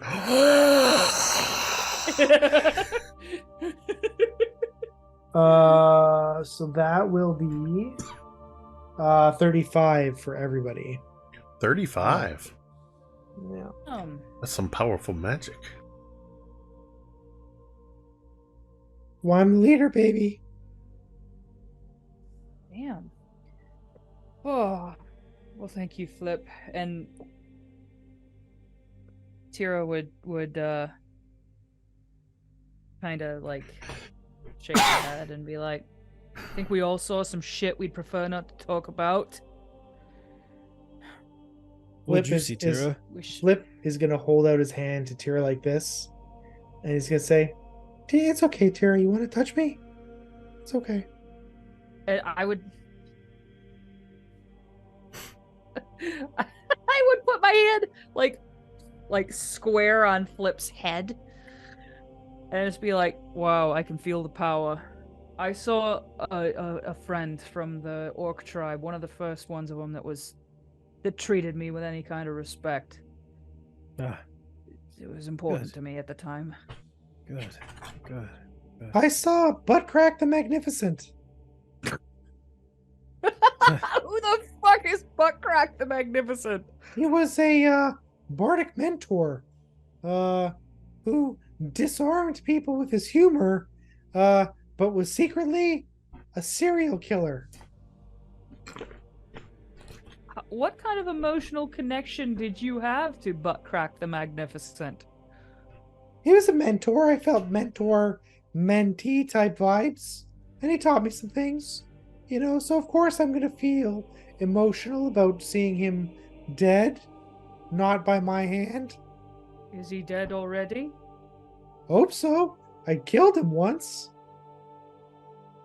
Teera this whole time has been very subtly inching away from Flip. We are a band of psychos. And like Vornush'ka's looking at like the door that's glowing with the words. What do the words say again? Infernal engine. Infernal engines. All right, so I mean, are we done here, or do we have to go and fight Inferno engines now? We have to go into the room and find out who is screaming. Obviously, Vornush'ka. Well, wait, hold on. Somebody Just has so to I'm- listen to my plans. Just so I'm clear, we came down here to do what initially? We have Get to the dam working. Fix the dam. Okay, to get the dam working. Cool, because there's no water flowing down from the dam, correct? Correct. We have to get Alright. it working properly so it doesn't burst. Yeah, And we have to open the between- floodgates. open the floodgates. That's right. And not flood the city that we're trying to save at the same time. That's right. Because Correct. if the dam bursts, then it would flood the city. But if you open the floodgates, then you allow a little water out. Why am I explaining this to you? Because I asked. What's wrong with asking? I just want Because to be... Vornush'ka has a problem with just doing the right thing sometimes for its Oh own my sake, God. and she has to hear the explanation 50 fucking times to make it worth it for her. It really is annoying. I know. You feel the entire structure shudder again. It's utterly pedantic. All So- right, Teera, go open the door. Me Alright. asking you a question as to what we're doing is pedantic, but people Yes. butt cracks and serial killers are flying over cables. You asked. You asked Teera who pushes I against saw. Teera just goes and like tries to push against this door. These doors. As you push against the door, they do not budge. Do you need some help, Teera? I don't think it's a Or am I matter of asking too many questions again? No, that's a great question. And yeah, I Can could never use tell with you hand. people. All right. So Vornush'ka walks up to the door Okay, and 1, 2, 3. uh, Push again. Flip, Push with your legs, not as- with your back. As Vornush'ka and Teera are pressing against this door, you see the small words carved in to the door that says "pull."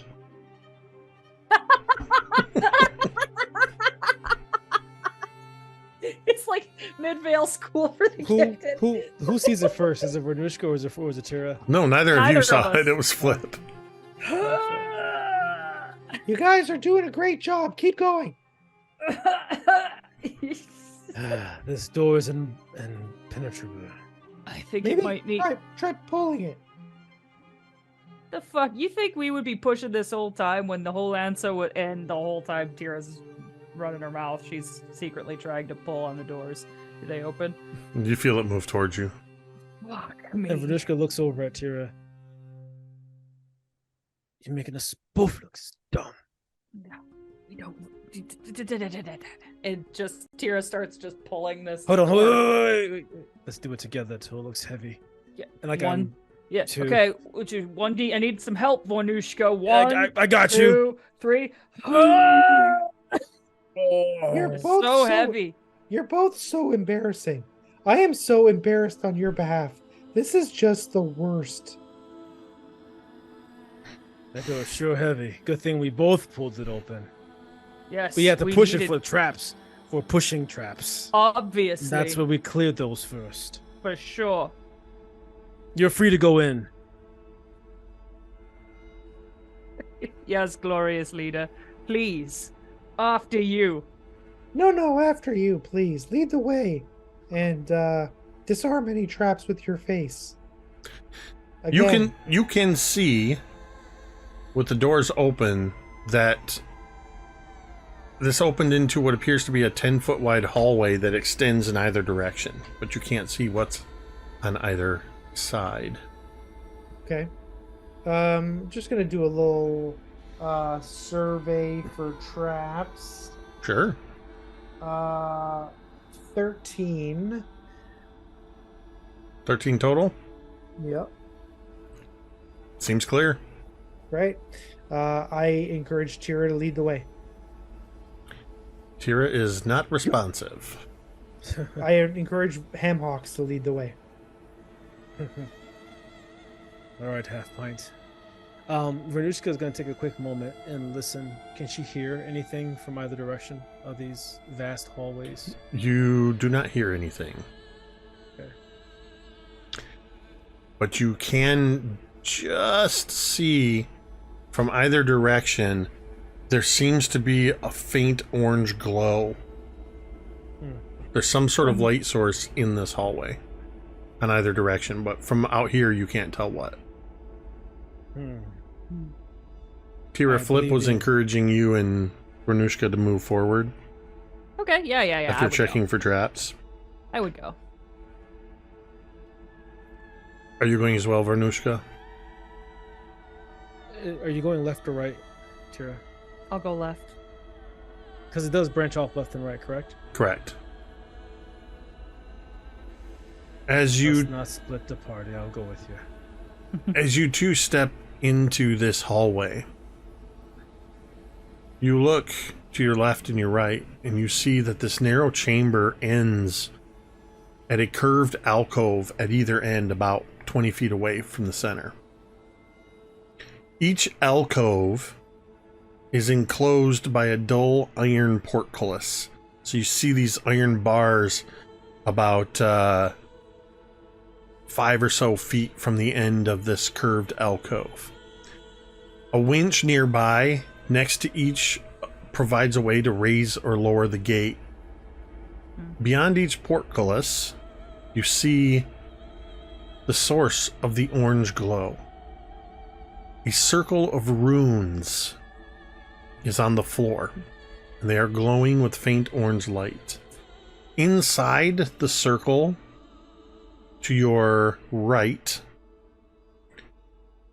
is a pile of crimson ash, while inside the circle to the left is curled up what appears to be a long dead devil, its flesh taut and dry on its bones. Vornush'ka looks over at Teera and she says, "So you mean to tell me anytime they want to operate this dam, someone has to come all the way the hell down here, turn this thing, and fuck with these runes to let some water out?" No. It seemed like wild engineering. Yeah, well, that's only when it's messing up, which apparently it hasn't for thousands of years. I mean, it could have something to do with all this Pharasma business. Can't have, demonic whoozy what's-its down here messing with the gears, yeah? You want to go check on the other side and see if it looks the same? Yeah, So we muck around here. 100%. We would go back to the other side. Like a horse trot, like. Wait, to what other side? So where did we... So, Jake, I'm confused about the map you just sent us. You're in area came in C16. Okay. This is in Discord. Yes, it's in our main And Discord so- channel. So that's to the left and to the right? Yes. To your left Okay. is what it appears to be the long dead devil. To your right is the pile of crimson ash. This is just a 20-foot long hallway, 10 feet wide. You're Okay, looking got at it, got both it. directions. I see. Okay. So I guess, well, I mean, to me, these bars are made to separate these two things. Maybe we could grease the wheels if we put the things together. Maybe we know? should get Flip down here to see what he thinks. Yeah, yeah. Oi! Marda too. They're Yeah, just- oh, for sure, Marda. You turn around and you just see in the faint orange glow the lights catching in Marta's halfling eyes as she's standing right behind you. Ah! Shit! Not be so quiet, Marda. You've been quiet all day, come to think of it. Anyway, well, You I all would- have used so very many words. well, what should we do now? I mean, my instinct is to just take the red powder and take the devil and just kind of ram them together. But generally speaking, sometimes my plans don't go so well. Flip, Yeah. do you have any insight here? I gotta tell you, there are worse ideas than ramming those two things together. But let me think about my mind. Let me close my eyes and put my hand to my head and recall the knowledge that we seek. This has got to be occultism. Jake? I have an. I'm occultism checking. It's actually, let's see, it would be. lore warfare. Ooh, It would I also have be. lore warfare. I would allow occultism, or it's Arcana? nope, it is not Arcana. Although a case could be made for Arcana, Religion? occultism, or if you have a lore of Bardic? the plains. Uh, Bardic lore can only get you so far. It gets me real fucking far. I'm getting That's it. the point. Gary, I'm getting a t-shirt made for you that says Bardic lore only gets you so far. You can use your Bardic lore in this case. Hey. Okay. Flip has written a So, song about exactly this. If anybody is trained in occultism or lore planes, then you can I make got- that check. I got 24. Ooh. I got There he an is. occultism. It's gonna be a 9. Silliness. You got what on occultism? 9,000. 9,000. Quite the modifier you got there, That's Ricky. right. Marda got a. You got a what, Gary? 24. 24. And Marta got a 26. So Marda seems to be nodding, looking at these, and seems to understand at least a little bit of what's going on here. And it takes a moment, and you kind of see, Flip, that the devil that is lying in the middle of this circle is a pit fiend, which is a powerful devil normally, but this one is emaciated. You would also recognize that the arcane runes in the circle are meant to contain the devil. So can I reasonably assume then that whoever built the dam imprisoned the pit fiend and was using it to somehow power the arcane mechanisms? Is that what it was about? I mean, that seems pretty logical. It kind of makes sense with the words infernal engines above this door and the presence of the devil. And with that 26, Marda kind of looks at you, Flip, and points at in the other circle at the pile of crimson ash. You think this was also the devil? Yeah. Okay, well, there's only one more place we can go. So let's go to the other door then. Go to where? So What? The only other alcove we haven't checked out, C14, I believe.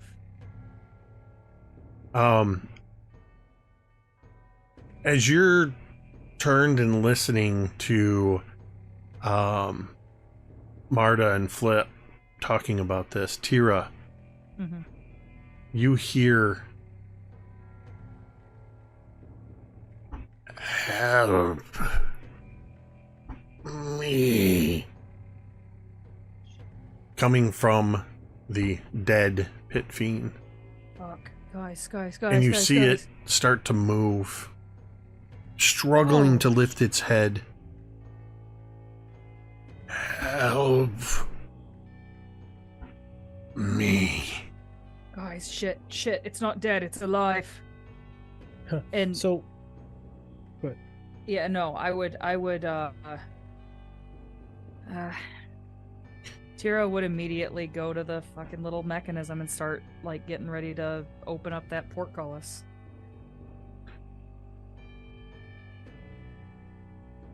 I feel like Marda would stop you. Okay. Hold on. I would.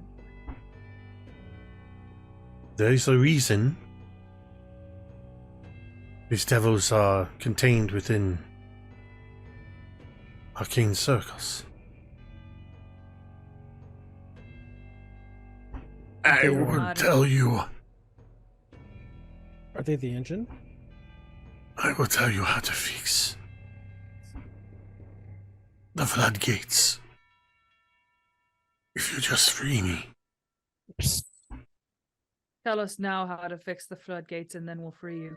There you go. Do you promise? Yes. Dispel this circle. Or destroy the runes.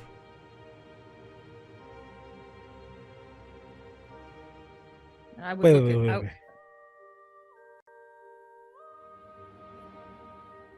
Dispelling the circle and the runes, that's how we fix the dam? No. That's how you free me.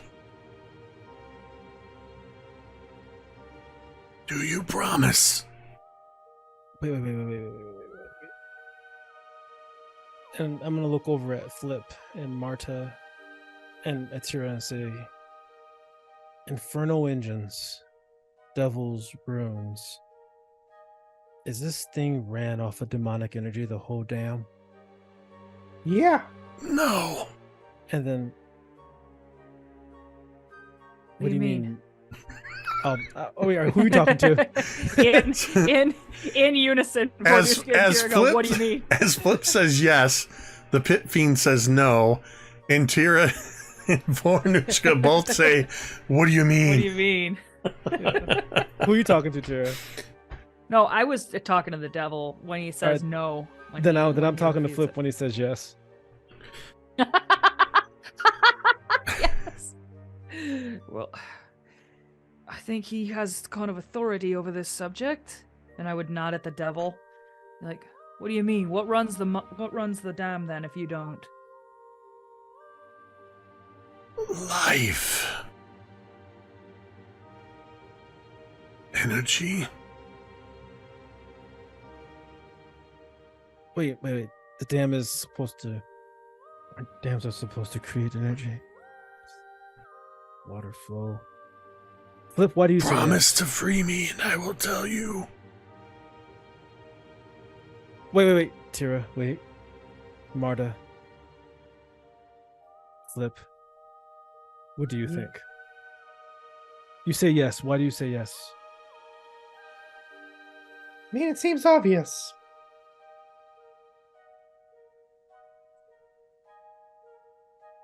Vornush'ka's like, You need me to spell it out?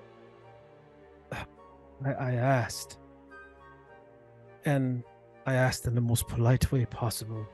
Why do you say yes? Because I'm trying to make a good decision. Yes, well, pit fiends aren't generally known for their, happy-go-lucky ways. There's a sign that says infernal engines. Maybe they were put here for a reason. I don't know. I was summoned here and imprisoned 10,000 years ago. Who summoned you? Garzog. And check the box if your summoner is also your prisoner. Is your summoner your prisoner? Garzog built this dam. Do you know why? To hold back the waters of the Storval deep. I can feel it pressing against the dam. And I can't hold it any longer. Well, Promise. It's now looking up at you, Teera. Promise me. And I will tell you how it works. Vornush'ka look at Teera. You could just leave. Just saying. And I kind of We leans need to- back. and I would look at Vornush'ka once again, kind of in disgust, and I would look back at this thing and be like, "I promise." How does it work? You see, as you say, I promise, you see it perk up just a little bit. It kind of repositions itself. You see before you, sitting almost cross-legged contained inside this magic circle, what was once probably a powerful, muscular devil, just emaciated. It seems to be struggling to even sit in this position.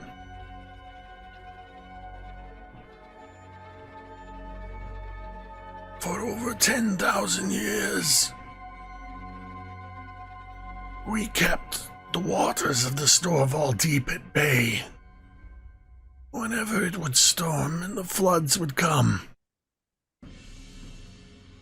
we can feel the rising waters.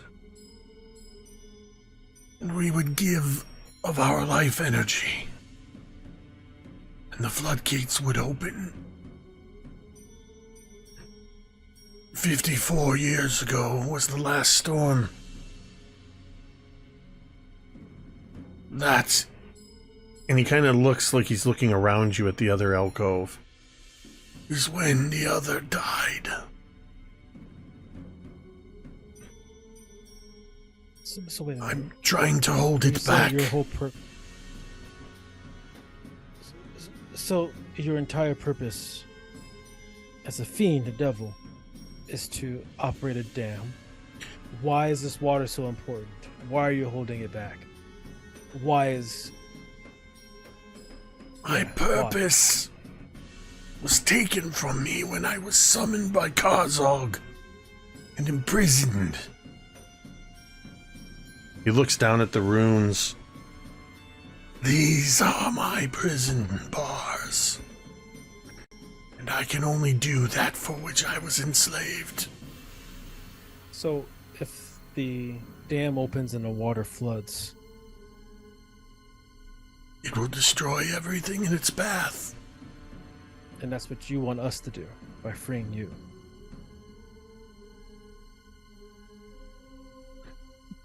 I want to be free. I'm telling you how you can save the dam from breaking.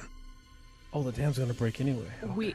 We want to open up the dam to I feel like relieve the Ricky, pressure. I feel like you don't understand what's at stake here. So may I, Jake? Yeah, I please. think Go I for it. Break it Okay. down. Break it down. So basically what we need to do is let the dam open as it was intended to function. Okay. That's opening the dam, because then the water is controlled and it Okay. does its thing. Sure. If we don't let that happen, right now the dam is stuck, like closed. Right. Based on what this devil has told you, Mhm. by himself, he doesn't have the power to control the floodgate.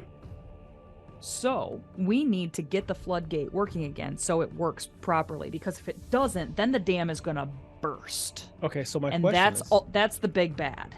Right, I understand. So the question is, Vornush'ka is this. So we remove the devil from here, we free him, and that magically gets the dam operating. The devils were here to operate the dam, so who do we put in its place? He says he's gonna tell us how to get it working again. Okay. What? It just takes He just did. life force. Just a little. Whose life force? Whoever steps into the circles. See? They can't imprison you. These were made specifically for me. And he indicates with a shriveled hand some of the runes that are carved. This is my name. Oh, It cannot Teera makes a imprison mental you. note.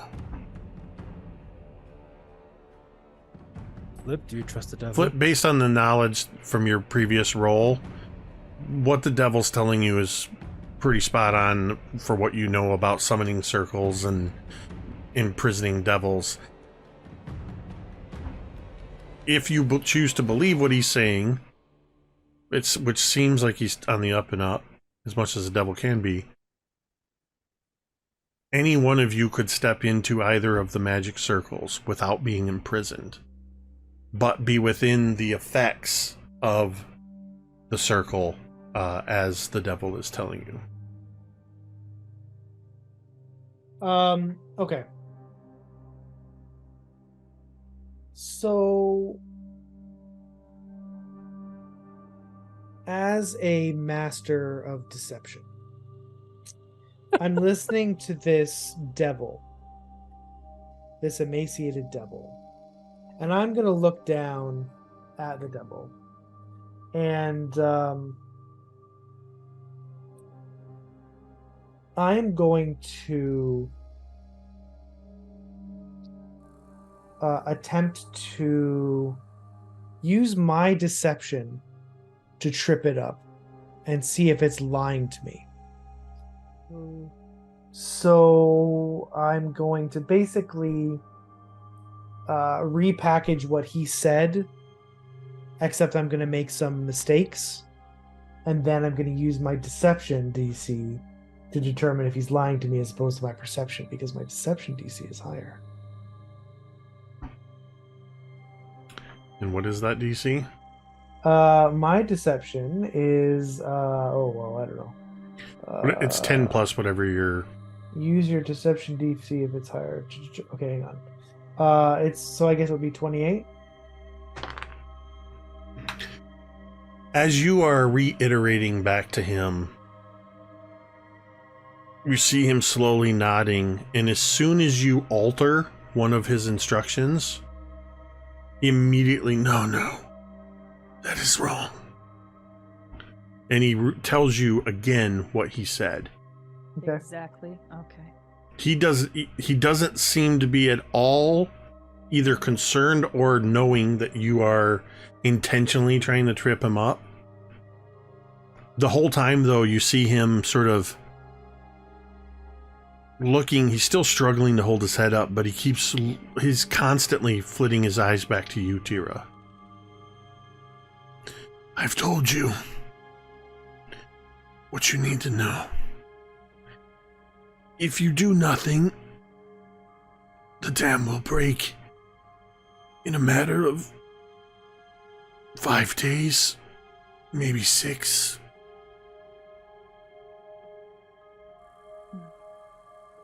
If you free me, you can save anybody in the path of the dam. Yourselves. I would look at everybody there here assembled, and I'd be like, we need to get somebody else. Something else. One of those trolls, maybe. Those ogres, or whatever the hell they were. Why would they want to do that? They wouldn't want to. We need a So- master of deception to convince them to. No, that's wrong. Flip. See, I'm the bad guy in the group. He looks pleadingly at you, Teera. It won't hurt. And you won't die from it. Teera, Will she be here for Teera- 10,000 years? Teera gives Flip a dirty look, and she would go and frickin' start pulling on that portcullis mechanism. Whoa. What, Flip? Why don't you, before you pull on the portcullis mechanism, why don't you go stand in that other circle over there and work with your new best friend to open up the dam? He said Fine. he needed a hand. Fine. And I would okay.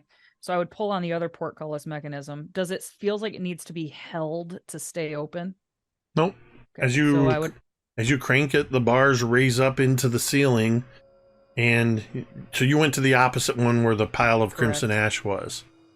You see a pile of crimson ash now inside a magic circle.